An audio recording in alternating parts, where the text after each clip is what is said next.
World war 2 Germany Soviet union से battle of Stalingrad बुरी तरह हार चुका है।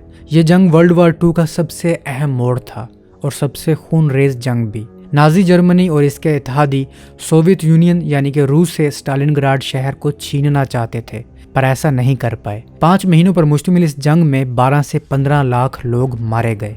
ईस्टर्न फ्रंट की ये सबसे बड़ी जंग थी और जर्मनी के लिए सबसे बड़ी जिल्लत आमेज शिकस्त भी।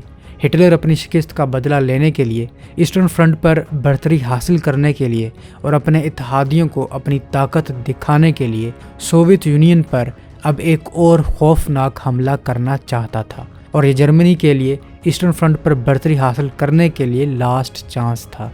और इसी लास्ट चांस को ज़ाया ना करते हुए जर्मनी अपनी पूरी ताकत से सोवियत यूनियन पर हमला करना चाहता था।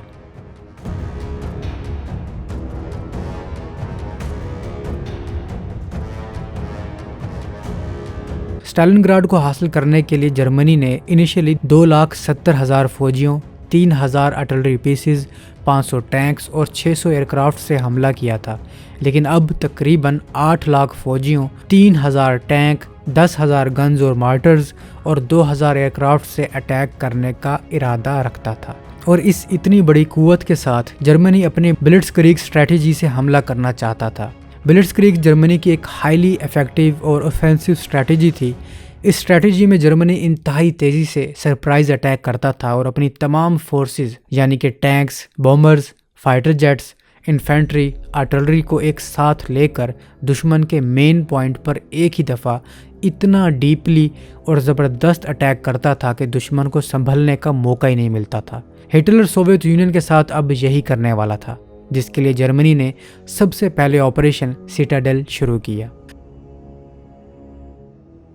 सोवियत यूनियन ने ईस्टर्न फ्रंट पर जर्मनी से डिफेंस के लिए नॉर्थ से साउथ तक 150 मील और ईस्ट से वेस्ट तक 100 मील लंबी एक ज़बरदस्त डिफेंस लाइन बना रखी थी, ताकि दुश्मन को आगे ना बढ़ने दिया जा सके और पीछे धकेल दिया जाए। ये डिफेंस लाइन कई लेयर्स पर मुश्तमिल थी, जिसमें टैंक्स, आर्टिलरी, इन्फेंट्री शामिल थी। इनमें 6 मेन डिफेंसिव बेल्ट्स थीं जो कि हैवीली फोर्टिफाइड थी और हर डिफेंसिव बेल्ट कई जोन्स में डिवाइडेड थी, जिनमें anti tank ditches, mine fields, खारदार तारों की fences, deep trenches, artillery positions और इन्फेंट्री और आर्मर्ड व्हीकल्स के स्ट्रॉन्ग पॉइंट शामिल थे।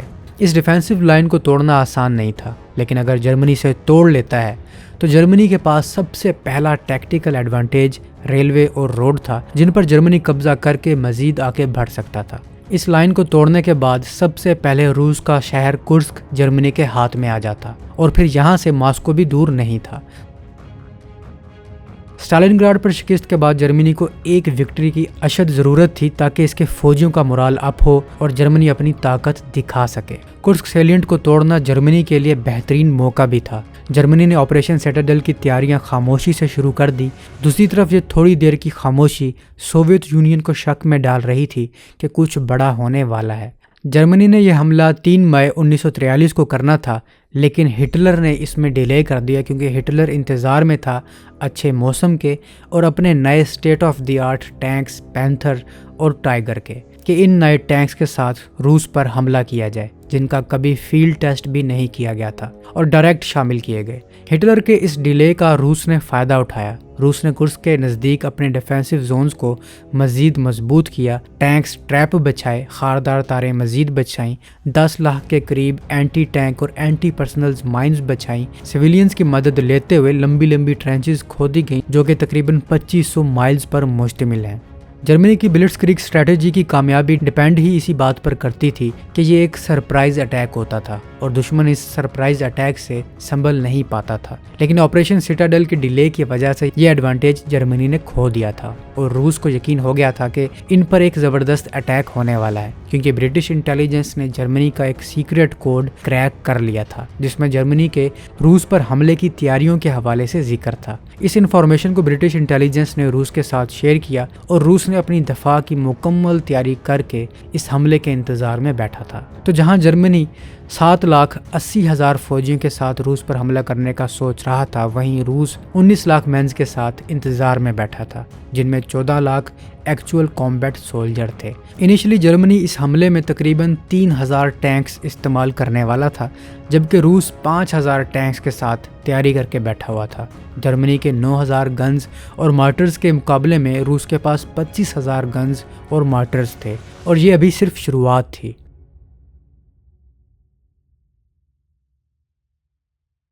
5 جولائی 1943 کی صبح گندم کے کھیت سے گھری ہوئی کرسک ڈیفنس لائن پر اٹیک کرنے کے لیے جرمنی کی فوجیں بالکل تیار تھیں۔ اس حملے سے کچھ لمحے پہلے ہی روس نے جرمنی کی بڑھتی فوجوں پر بمبارمنٹ شروع کر دی، جس نے کوئی 1 گھنٹے کے لیے جرمنی کو روک دیا، لیکن یہ زیادہ امپیکٹ نہیں کر پایا۔ جرمنی نے پہلے اپنی آرٹلری سے اس کرسک سیلینٹ کے شمالی اور جنوبی حصے پر اٹیک کیا، جس میں انفینٹری سٹرائک اور جرمن ایئر فورس کی مدد بھی شامل تھی۔ اسی شام روس نے جرمنی کے ایئر فیلڈز پر بھی اٹیک کیا، جو کہ ناکام رہا۔ اس ڈیفینسو لائن کے نارتھ سائیڈ میں رشین فورسز جرمن ٹینکس کو روکنے میں کافی حد تک کامیاب رہے، انہیں زیادہ ایڈوانس نہیں کرنے دیا گیا۔ نارتھ میں 12 جولائی تک رشین فورسز نے جرمن فوج کو روکے رکھا، جبکہ اصل لڑائی ساؤتھ میں جاری تھی۔ ساؤتھ میں جرمنز کو کچھ کامیابی ملی، جرمنز ایڈوانس کرتے ہوئے کرسک شہر سے 50 میل دور پروکروفکا شہر کے ایک چھوٹی بستی تک پہنچنے میں کامیاب ہو گئے۔ اس سے پہلے کہ جرمنی روس کے پروکروفکا شہر پر حملہ کرے اور روس کی تیسری ڈیفینسو بیلٹ بھی توڑ دے، روس نے جرمنی کو روکنے کے لیے یہاں پر اپنی 5th گارڈز ٹینک آرمی کے ٹینکس اور سیلف پروپیلڈ آرٹلری گنز سے جرمنی کی ڈبل اسپینسرز کور کے ٹینکس اور آرٹلری گنز کو روکنے کے لیے بھیج دی، اور پھر یہاں شروع ہوتی ہے ایک زبردست ٹینکوں کی لڑائی، جسے تاریخ کی اب تک کی سب سے بڑی ٹینکوں کی لڑائی کہتے ہیں۔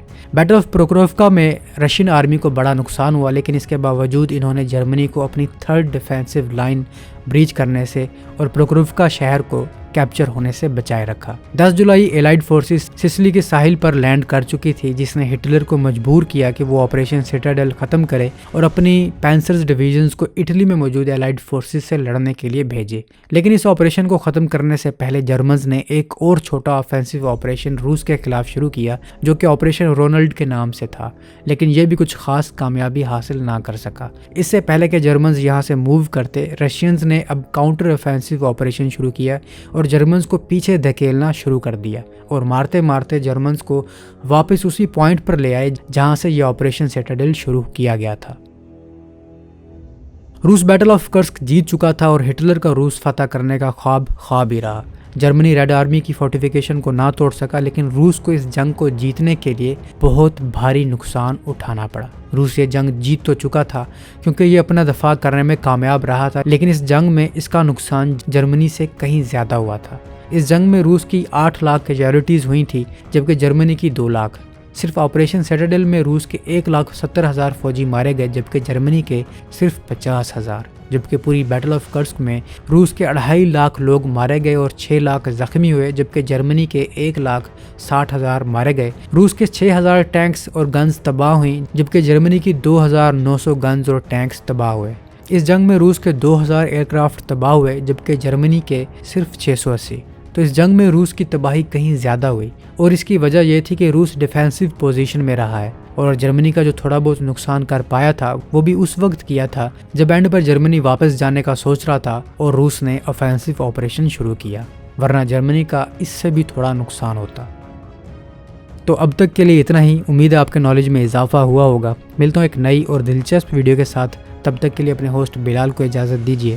اللہ حافظ۔